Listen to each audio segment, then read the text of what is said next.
Hi, everybody. Dick Vitale. Hey, make sure you listen, man, to Locked On Blue Devils with J.J. Jackson. He's awesome, baby. You are Locked On Blue Devils, your daily podcast on the Duke Blue Devils, part of the Locked On Podcast Network, your team every day.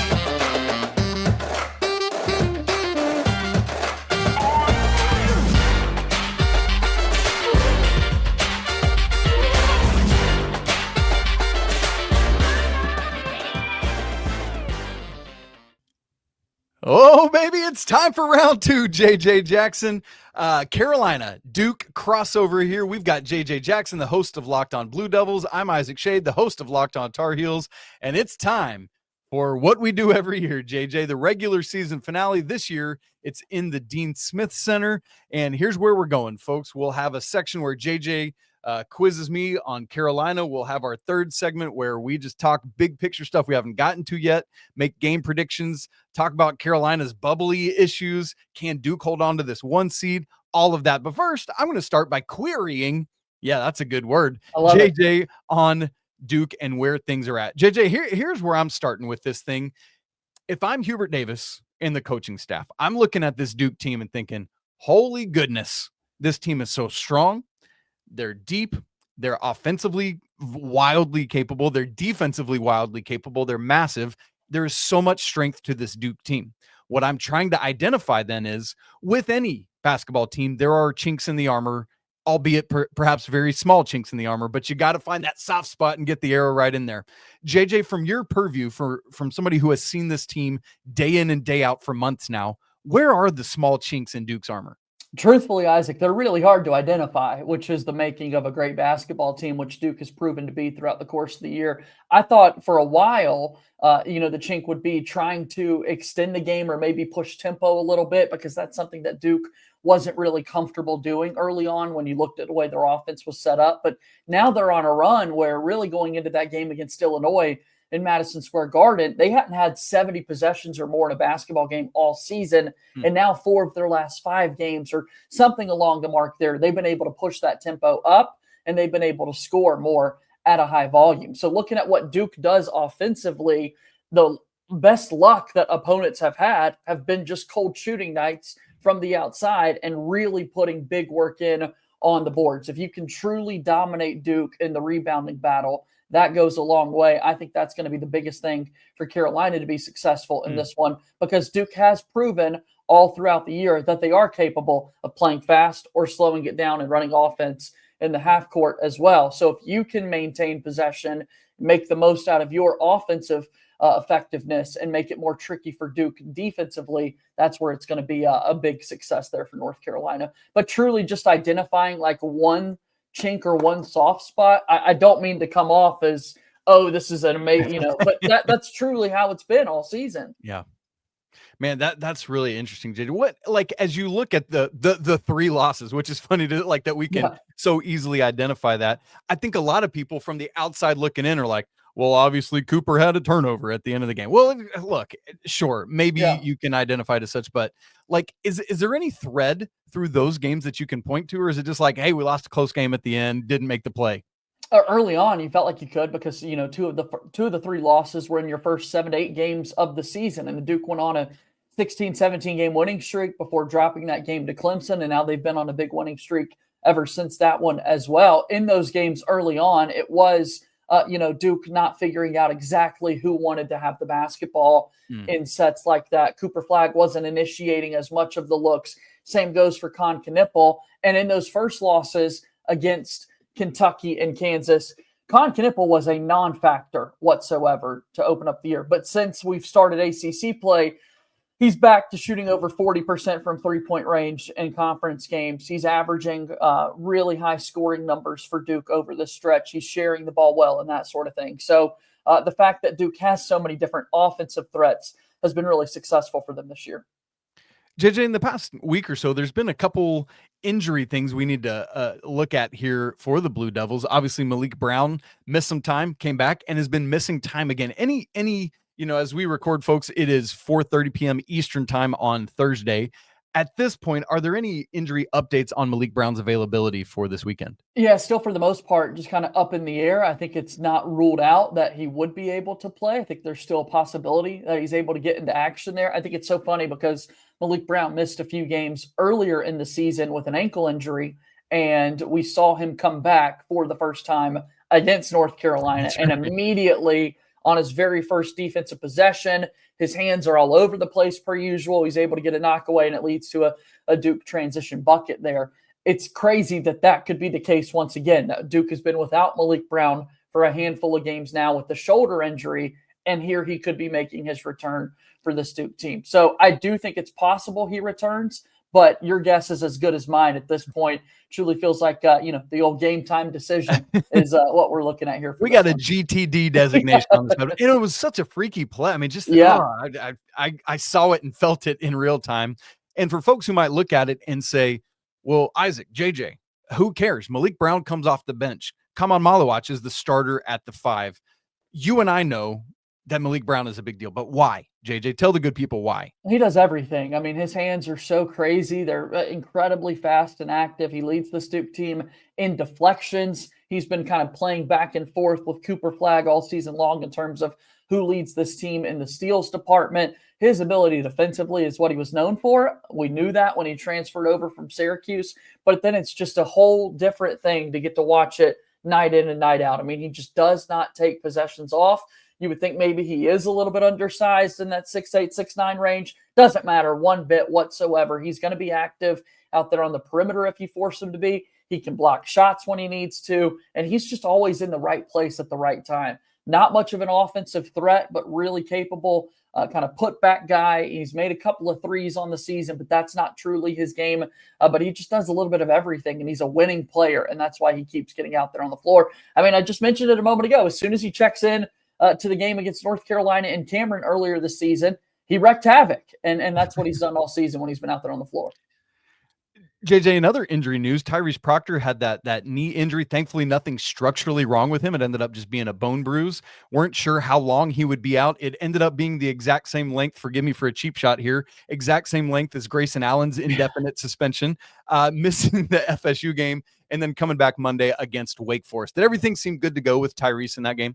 Yeah, it actually did. I was shocked that he was able to come back as quickly as he did. A lot of people are curious, if, the added element of that being Duke's senior day. And yes, Tyrese Proctor is not a senior, but there are definitely draft options for him. It could very likely have been his last game being played inside Cameron Indoor. You're curious if that could have led to him wanting to be out there on the floor one more time for this. Interesting thing from that game that Duke fans were quick to point out, and Johnny on the spot with this. First time ever we saw Tyrese Proctor with the cutoff shirt underneath a jersey. You would have figured that might have happened had there been a shoulder or arm injury or anything like that. But to your point, this was the knee that was bothering him. So that was a change, getting him back into uniform for the first time, and for the first time in 3 seasons wearing an undershirt. But he seemed to be fine. Was it I'm thinking back to JJ. Was it like the JJ sort of cut off, but still kind of a sleeve at the same time? No one has ever reached JJ. I don't know that we're ever going to see that level. Yeah. Absolutely. You could never, he didn't figure out how far down his shoulder he wanted the cutoffs to go and that sort of thing. And no, this was your typical kind of compression short sleeve shirt that Tyrese Proctor was wearing.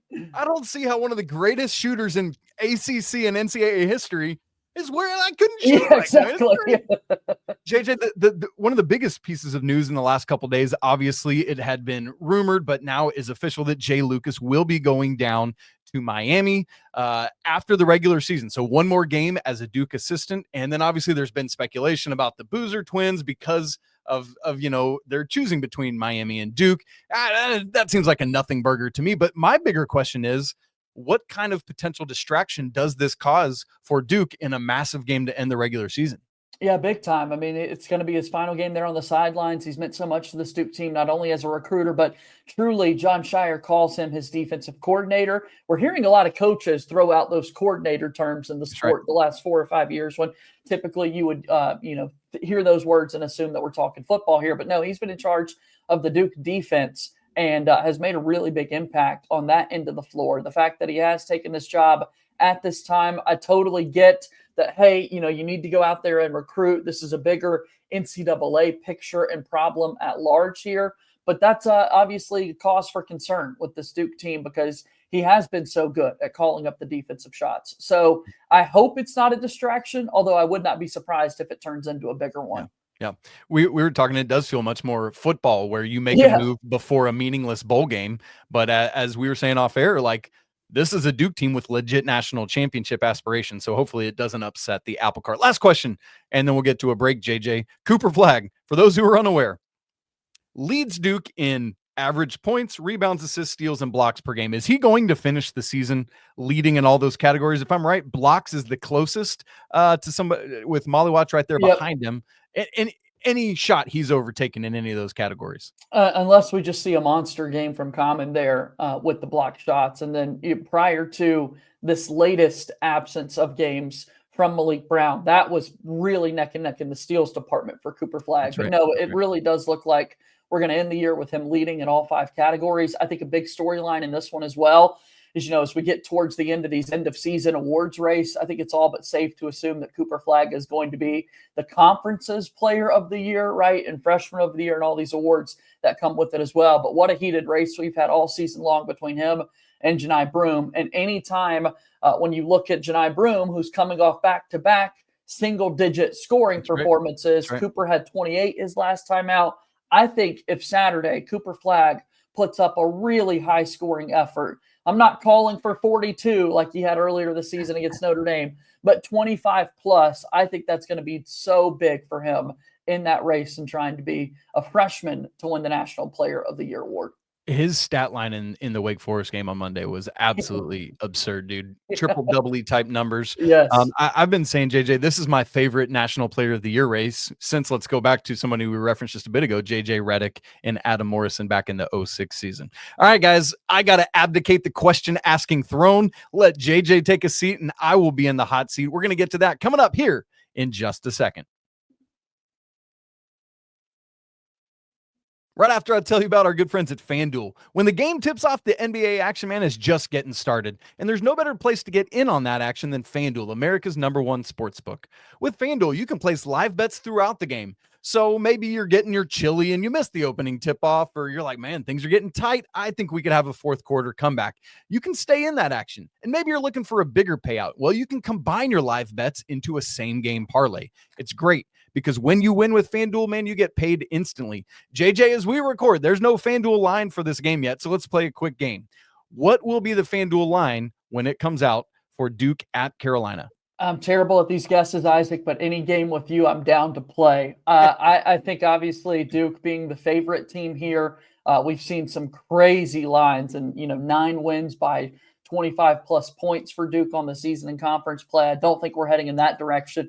I see our friends over at FanDuel somewhere in the Duke, 8 to 10 point range is kind of where I think this one's going to end up, Isaac. What about you? I was going to say 9.5. They FanDuel always goes the half point. So I'm yes, going they do. Duke minus 9.5 is my take on it. So we'll see where that's going to fall. Probably coming out sometime today, Friday, as you guys are watching or listening to this right now. New FanDuel customers can get $150 in bonus bets if your first $5 bet wins. Just visit FanDuel.com to join today. That's FanDuel.com for your shot at $150 in bonus bets. Make every moment more with FanDuel, the official sports betting partner of the NBA.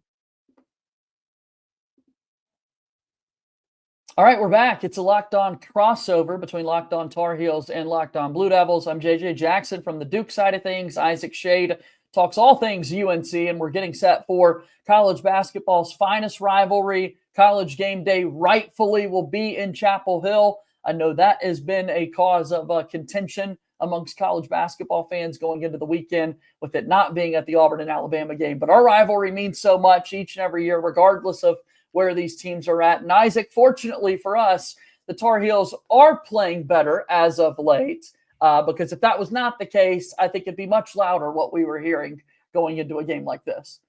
That's a good word, JJ. Yeah, and I think there was a lot of noise the first in round one as well, because there were some other big time matchups around the country. But I think it just speaks to, regardless of what's happening, if one team is down and the other's up or vice versa, everyone views this as the rivalry in college basketball and honestly across college sports, with all due respect to Michigan, Ohio State, and maybe the Iron Bowl or a couple other things. And that just, again, is a reminder of no matter what's been happening coming into this game, it almost always delivers.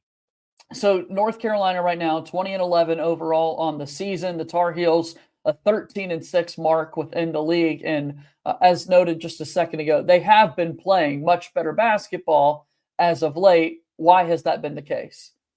It's been the offense, JJ. In this 6-game winning streak, Carolina has been at 1.3 points per possession, literally in every game, or above in every game, including a season high 1.5 against Florida State. They've made a big lineup adjustment. Remember, Carolina had been playing a lot of small ball with Elliot Cadeau, RJ Davis, Seth Trimble, 1 through 3, Drake Powell at the 4, and usually Jalen Washington or Van Allen Lubin at the 5, meaning you were going 6 foot, 6'1", 6'3", 1 through 3. Obviously, for those that know, Duke is the tallest team in the nation, and that doesn't match up very well. In this stretch, Hubert Davis has changed the starting lineup, moving Drake Powell to his normal 3, his normal small forward position, allowing him to do what he does best. That gives Carolina, yes, you're still small at the 1 and 2 with Elliot Cadeau and RJ Davis, but now you've got 6'5", 6'6" at the 3. Jalen Withers has moved into the starting lineup at the 4 at 6'8", and then you got Van Allen Lubin at the 5. However, one thing I will mention is that this is senior day. Hubert Davis does start his seniors, which 2 of those are already in the starting lineup in RJ Davis and Jalen Withers. The only other senior on this team is Ty Claude, who is a backup center. So I'm imagining we'll see him start in place of Van Allen Lubin, but then a quick trigger on that. The third thing I'll mention, JJ, in addition to the offensive efficiency and the lineup, is that Carolina has suddenly found themselves from 3. In this 6-game winning streak, they started it shooting as a team 32.3% on the season. Now they're up to 35.4% as a team. So in these 6 games, they've risen more than 3 percentage points on the season and now 89th in the country. They are hitting just shy of 50% as a team in that stretch and doing it from a multitude of places. In the last game at Virginia Tech, 7 different Tar Heels hit at least 1 3. So what's interesting here, talking about the lineup change and considering this Duke game, and you're right, there are the senior day festivities. That is certainly something that North Carolina takes a lot of pride in getting those guys to start, but then makes the quick switch. A name you did not mention there is Seth Trimble. And when you look back at the first meeting that we saw earlier this year, he was one of the more effective and impactful players for this North Carolina team. How has he handled kind of the switch in the lineup? That's a great question. With grace and dignity. He is a guy, for Duke folks who might not remember, he actually entered the transfer portal last offseason, ultimately had some conversations with some former Tar Heels and decided nah, this is where I need to be. And so came back to school. And thank goodness, by the way, that he did, because he has been phenomenal for the Tar Heels this season. Suffered a midseason kind of head injury, has come back, took a while to get back in the flow. He had been shooting well and then hadn't been. He's actually hit 5 threes in the last couple games, finding himself again. And so what's been nice for Carolina is when he comes in off the bench, along with Ian Jackson and Jalen Washington, that's kind of been the 8-man rotation with a couple minutes here and there from Cade Tyson. Seth's elite athleticism is obvious on both ends of the court, being a dogged defender, but then also just getting out in transition and running, finishing well at the rim and getting to the free throw line as well. Knocking down those threes has been really good. I've actually been sending some messages, funny enough, back and forth with his mom, and it's just really cool to see how proud of him she's been as he's stepped back into what he was doing earlier this season.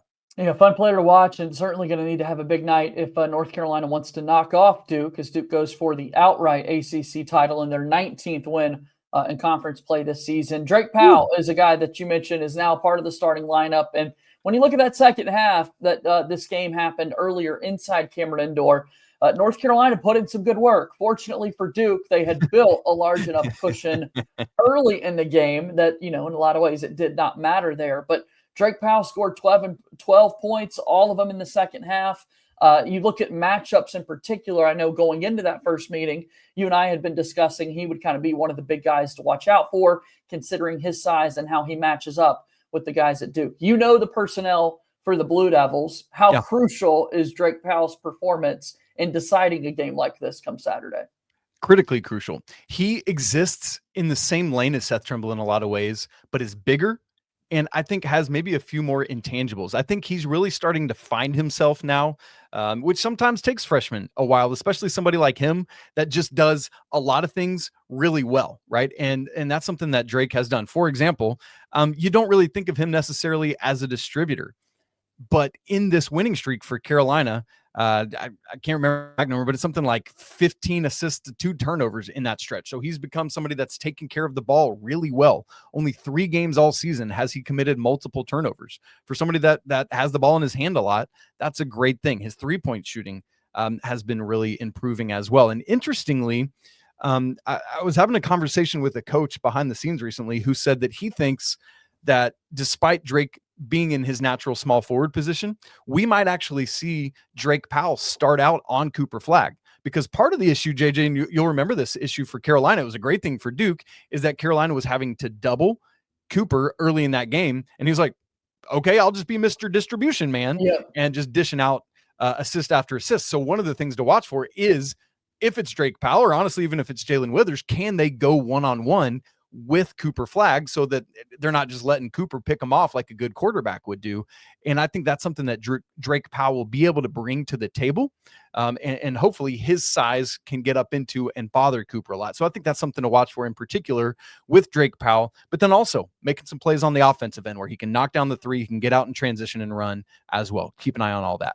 All right, so all season long, North Carolina has been led by RJ Davis, who's set to play in his final game inside the Smith Center on Saturday. We'll save his impact on the game for our final segment here. But before we get there, though, I am curious just about RJ Davis, the basketball player. How is he going to be remembered by Tar Heel fans? Because this is a guy who's got this extra COVID year of eligibility. He's climbing up the charts thanks to this 5th year. So what has he meant to the program? I'm struggling to put that into words. Is the pause, JJ. I mean, maybe it's silly. I get a little bit emotional thinking about it. We get attached to these young men that we cover and think about. He's somebody that is a legitimately good dude, right? Like that bleeds Carolina blue. He's a New York kid. When he steps on the floor on Saturday, he will become the ACC all-time leader in games played, surpassing Armando Bacot. Has literally never missed a game in his Carolina career. Every available game, he has been on the floor through thick and thin, injury, big or small. He's been out there. He's somebody that has seen peaks and valleys. He's seen a coaching change. He's been to the national championship game. He's been a 1 seed in the ACC, in the NCAA tournament. He's missed the NCAA tournament in between, right? And so all of that is part of his story and career. He's somebody that earlier this season took so much on his shoulders that he was pressing and struggling from beyond the arc. He's settled in and is playing so much more like himself now. It's still not quite like the level of last year because that was just meteoric and bonkers. And I think a lot of that is the absence of a big man, right, that can truly do it. But RJ Davis's legacy is one that will truly go down as one of the greats and one of the favorites in Carolina folklore. He has now ascended to 3rd all-time in ACC scoring behind only J.J. Redick and Tyler Hansbrough. So as it should be, we got some Blue Devils and Tar Heels right at the top of the heap there. And so excited for him to put his mark on this rivalry one last time. It's going to be a great game, and it's coming up on Saturday. We've got the final storylines, our thoughts, predictions, and everything that you need to be aware of. It's a Locked On College crossover, and we'll be back here in just a moment. Tremendous. Our show here today is brought to you by our friends at Nissan. We're all about the stats because numbers don't lie. And when it comes to the all-new Nissan Armada Pro 4X, the numbers are on an MVP level with the ability to tow up to 8,500 pounds. It can quite literally carry the whole team, plus the gear wherever you need to go. It's powered by a twin-turbo V6 engine, delivering the strength and performance to handle highways, back roads, and everything in between. And with room for up to 8 people, the Armada Pro 4X is built for big crews, big adventures, and even bigger memories. Whether you're exploring off-road trails or rolling up to the arena, the Armada 4 Pro X brings power, versatility, and style wherever you go. Take your adventures to new heights in the all-new Nissan Armada Pro 4X. Learn more at nissanusa.com, a proud sponsor of the Locked On Podcast Network. Okay, it's game time. It's coming up on Saturday. It's going to be a great one between Duke and North Carolina to close out the regular season. Duke in a position, Isaac, to pick up their 19th win in league play. This was a game a year ago where North Carolina was going for win number 17, which would set the all-time league mark. Duke now has surpassed that. They've got 18 wins. Clemson and Louisville have an opportunity to sit there at 18 with the Blue Devils, but it's Duke, the team that is able to make an impressive 19-1 overall finish to their record this year. JJ, it's so crazy that 17-3 mark was the biggest 20-game mark we'd had in league play. And now 3 teams are going to surpass that this year. I think that speaks to the consistency of Duke and Clemson. And man, what a year for Louisville, dude. Like, way to go, Pat Kelsey. Like, as an ACC guy, I just love to see, like, college basketball is better when Louisville's good. So that's crazy that all 3 of those teams have surpassed that. As for this game, JJ, I think here's what I'm really excited about. Since mid-February, going back to February 15th, when Carolina's current streak of games started, both of these teams are top 4 in the nation in offensive efficiency per Torvik. Duke number 1, Carolina number 4. So, Duke's defensive acumen is far surpassing where Carolina's is. Let's acknowledge that. But I think this could be a fun, exciting up and down game now that Carolina has truly found its offense. And that's what we want in this game all the time, right? Is to just see big time players making big time plays, lots of buckets, lots of scoring, lots of runs, lots of back and forth. And with both teams operating at a high offensive level, that's what I hope we get to see. Without a doubt. I mean, the fact that these 2 teams are playing so well offensively leads to a more enjoyable brand of basketball to watch, which I'm certainly for. And in so many ways, the cliche is out there to throw everything out when this game plays out because it's a rivalry and you just never know exactly what to expect. And in some ways, I think that's true because we were going into the first game and yes, you would look at these 2 teams and be like, there is just no way that it is a blowout, that it's going to be competitive. And North Carolina is going to be able to give their best shot and upset Duke and Cameron like they had done the year before, thanks to Cormac Ryan. And then the game happened and, it was a Duke blowout. And so not knowing exactly what to expect in that one, I think is going to be so big. And then I do think we talk a lot about Cooper Flagg's impact and Drake Powell and Jalen Withers, what they could do to try and limit the player of the year frontrunner in Cooper Flagg. But RJ Davis, and then from the Duke perspective, Con Knippel and Tyrese Proctor, those guards are another big thing that I'm watching out for.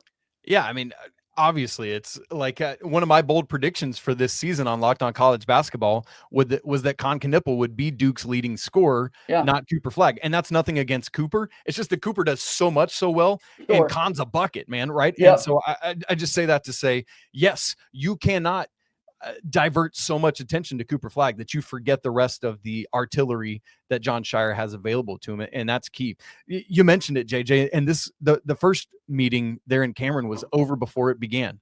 Part of the reason for that, or a key reason for that, was not only what we mentioned earlier about Cooper Flagg just carving up the Tar Heels. Elliot Cadeau committed 3 turnovers in the first 3.5 minutes of that game. Yeah. Consequently, Duke had a 17-point lead just 7 minutes in. And that was it, right? It's just basically cruise control after that.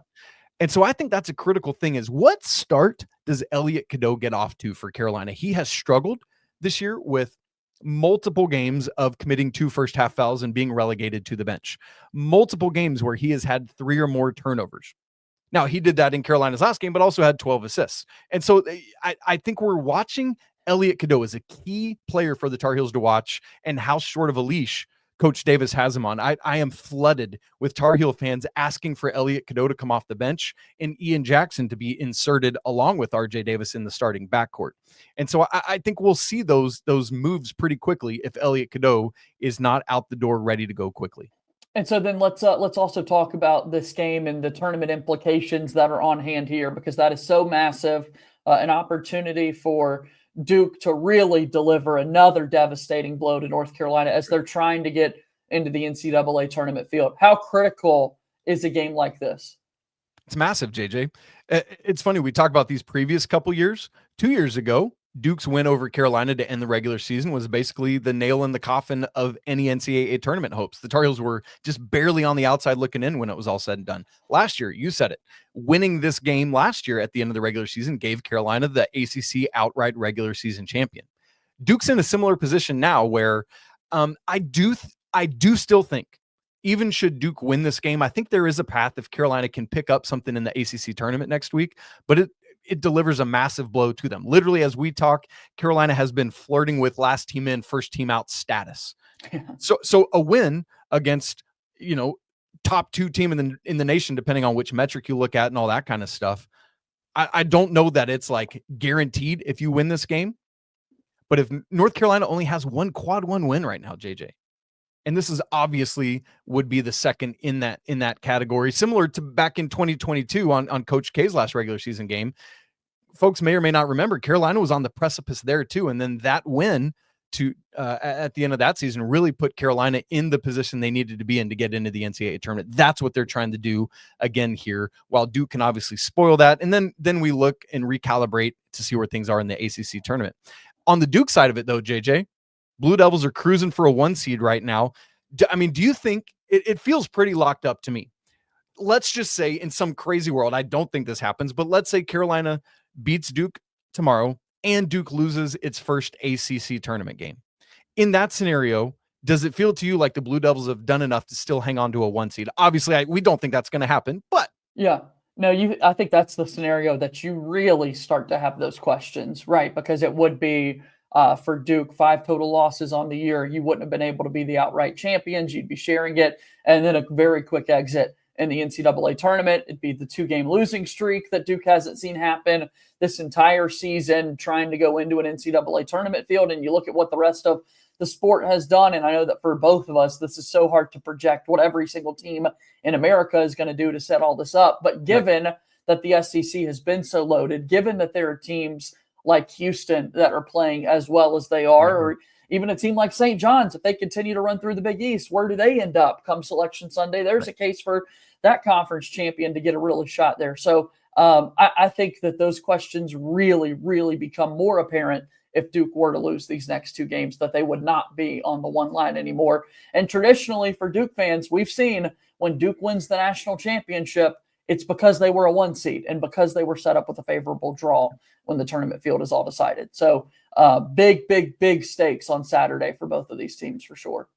That said, we don't expect that for Duke. I think Duke should win at least one of those 2 scenarios and be in great shape, along with Auburn, who seems like a shoe-in, Houston, as you said. And then honestly, I think Florida has the leg up now on the 4th 1 seed, having won at Auburn, at Alabama, and beating Tennessee there at home. So we'll see how that all plays out. JJ, Ken Palm, while we might not have the FanDuel, has this game Duke -11. What do you think? What's happening tomorrow night? Yeah, I think Duke's ultimately going to get the job done. I think this is going to be a win for Duke. I do think that I could see Duke winning by 12 or so. I think these analytics are so spot on with what they've been able to do throughout the year. I don't see this being a 2-possession game. I think that Duke's going to be able to kind of win this game comfortably. I'd say maybe towards the second half, when you get to the 7-8 minute mark, that's when Duke really starts to create that final separation and put to bed any hopes of North Carolina winning it and Duke being able to win their 19th league game. What about you?